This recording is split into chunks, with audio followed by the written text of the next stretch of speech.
রাজধানীতে দিনে দুপুরে ফিল্মি স্টাইলে আবারও টাকা লুট। উত্তরায় র্যাব পরিচয়ে নগদ এজেন্টের কাছ থেকে ১,১৮,৭২,০০০ টাকা ছিনিয়ে নিয়েছে দুর্বৃত্তরা।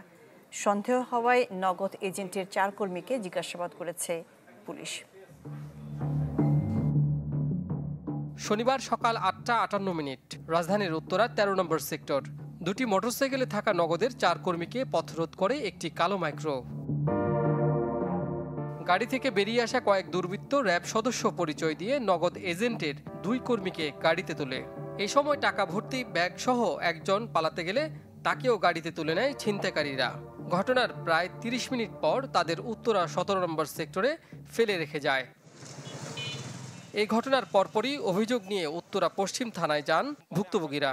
ওদেরকে ১৭ নম্বর সেক্টরে ফালাই দিয়ে রেখে গেছে। ওদের চোখ বাঁধা ছিল, হাতও বাঁধা ছিল।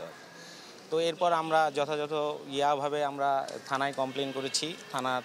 এই থানা থেকে কাজ করছে, র্যাবেও আমাদের সাথে কথা হয়েছে, ওনারাও এটা নিয়ে কাজ করছে।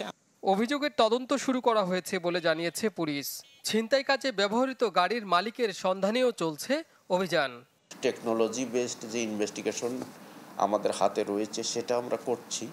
তা আমি আমার অফিসারদেরকে টোটাল টিম আমরা এই বিষয়ে এনগেজ করেছি। আমি নানা দিকে নির্দেশনা দিয়েছি যাতে যত দ্রুত সম্ভব এটা রহস্য উন্মোচন করে আমরা এটা সাকসেসফুল হতে পারি। পুলিশ বলছে এই ঘটনায় নগদ ডিস্ট্রিবিউশন হাউসের কর্মকর্তারা রয়েছেন সন্দেহের তালিকায়।